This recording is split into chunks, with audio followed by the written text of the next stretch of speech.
Welcome back mga kaaldab. Ito na naman po ang inyong lingkod, si Mr.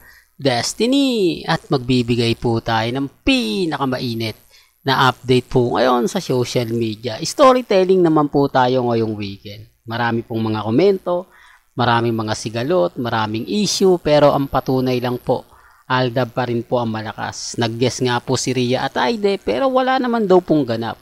Wala man lang daw pong pakilig moments na nangyari po. Kaya nga po sabi ko sa inyo, dito lang po sa channel ni Mr. Destiny nyo mapapanood yung mga update na itinatago po nila. Ibig kong sabihin, taliwas po sa mga kumbaga komento. Tahimik kasi nga po walang ganap. Hindi po ba?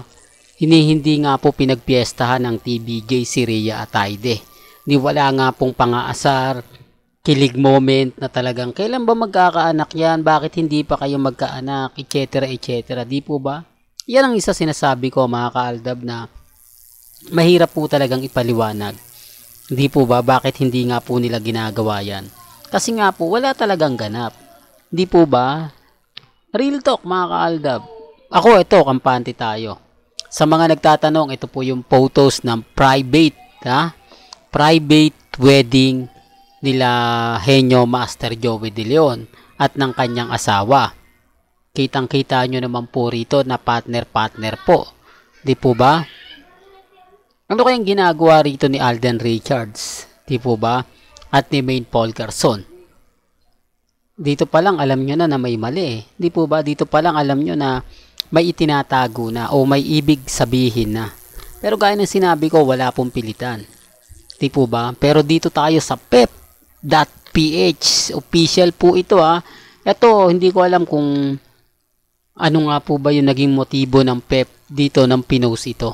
Maine Mendoza and Alden Richards reveal that they got married last 2017 and will celebrate their 4th year wedding anniversary. Maine Mendoza, it's the perfect time for our fans to know the truth.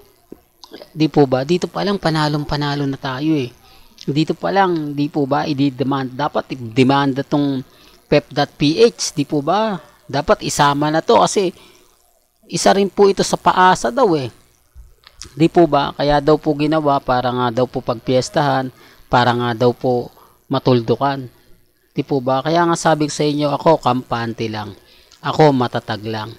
Sa mga ayaw maniwala, sa mga nagsasabi na ganito ganyan, okay lang po yun. Di po ba? Alam naman po natin na mahirap nga po talagang ipaliwanag. Mahirap nga po talagang sabihin. Lalo na po pagdating sa social media. Ako, masaya po ako. Kasi kahit pa paano, kahit ganito lang po yung pinapakita ko, masaya. Di po ba? At least, kumbaga totoo po yung mga sinasabi namin. Kaya lang, syempre, alam ko naman po na buburahin to. Alam ko naman po na hindi nyo na ito makikita sa susunod. Kaya nga po na-save agad-agad to ng Aldab Nation. Hindi po ba? Bakit eksaktong nga po talaga 2017. Pero gaya na sinabi ko, walang pilitan May kanya-kanya tayong pananaw sa bagay na ganyan. Pero bago nga po natin ituloy itong napakagandang update natin, kung bago ka lang sa channel na to at isa kang true-blooded Aldab Nation na nagmamahal kina Mengay at Isoy, tama po ang channel na pinuntahan mo, kaya consider na po kitang bagong subscriber. At huwag mong kalimutang i-share ang mga video po natin sa mga mami, sa mga titas, at sa mga senyor. Ito pa po yung pinakamalupit. Resibo. Ito resibo na kausap ko si Alden sa Newsep Unilove. Event ito noong July 11, 2017 sa Bacolod City Fisher Hotel. Kasal na daw sila ni Maine. I-pray mo kami ni Maine, mami, magkaka-baby na kami. Ito yung ebidensya at resibo. Sa mga ayaw maniwala, nire-respeto ko po kayo at ginagalang. Di po ba? Halatang halata naman po na ito'y hindi gawa-gawa lang. Di po ba? Kasi anong mahihita niya? Di po ba? Anong makukuha niya sa punto na to? Di po ba? Totoo naman po talaga kasal na sila Mengay at si Alden.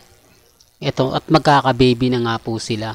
Pero gaya ng sinabi ko, wala pong pilitan Hindi po ako namimilit. Di po ba? Basta't kung ano lang po yung paniniwala ninyo, kung ano po yung sa tingin po ninyo, nirerespeto ko po yan at ginagalang. Bagamat maraming nagsasabi na Mr. Paasa lang ako, lahat ng mga ina-update ko hindi totoo, okay lang po yan. Di po ba? Hindi na tayo makikipagtalo pa. Hindi na tayo kumbaga gawa na ng issue. Di po ba? Sabi ko nga po sa inyo, kampante lang, relax lang, maging matatag lang. Basta sa akin, kung ano lang po yung mga napapakinggan, napapanood ninyo, nababasa ninyo. Di po ba? Tapos sasabihin nila, hindi, ganito ganyan, Mr. Destiny, wag ka ng paasa ka talaga. Kawawa yung mga mamis, mga titas, mga senior sa mga ina-update mo. Grabe nga po mga kaaldab. Siguro nababasa nyo yan, lalo na sa Facebook. Yung ina-update natin, grabe talaga, masakit, talagang maanghang. Talagang gigil na gigil sila sa channel natin. Bakit? Di po ba? Alam naman po nila na aldab ako. Pero grabe naman po yung mga talagang sa bagay mga kaaldab. Guilty sila kasi binasag natin kay Catherine at kay Alden. Naiinis sila dahil may Aldab Nation na gaya ko na nakikipaglaban.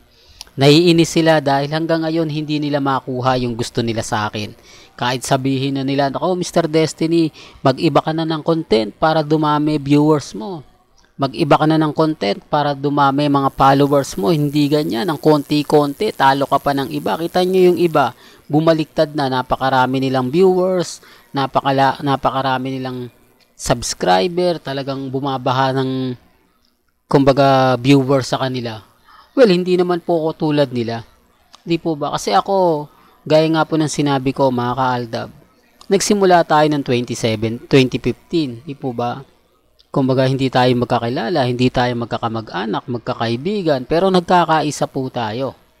Yan ang isa sa lagi kong sinasabi. Pasensya na po kayo para po yung mga dadaan lang at bibisita sa channel natin, alam nila na hindi po tayo babaliktad. Alam nila na may Mr. Destiny pang naninindigan. May laban pa, di po ba? Kaya wag po kayo mawawala ng pag-asa. Kaya nga po, sinasabi ko to para lang malaman po ninyo na ako matatag, ako kampante. Di po ba? Tapos sasabihin nila, hindi ganito ganyan. Kaya nga po sinasabi ko to depende na lang po ito sa mga magre-react at magko-komento. Well, hanggang dito na lang po ang ating latest updates. Kaya kung gusto nyo pa po ng pinaka-latest at sariwang update, abay tumutok lang po kayo dito po sa channel ni Mr. Destiny para updated po kayo sa mga latest at sa mga bagong video po na ilalabas po natin maya-maya lang. Hanggang sa muli, salamat po sa panonood at pakikinig.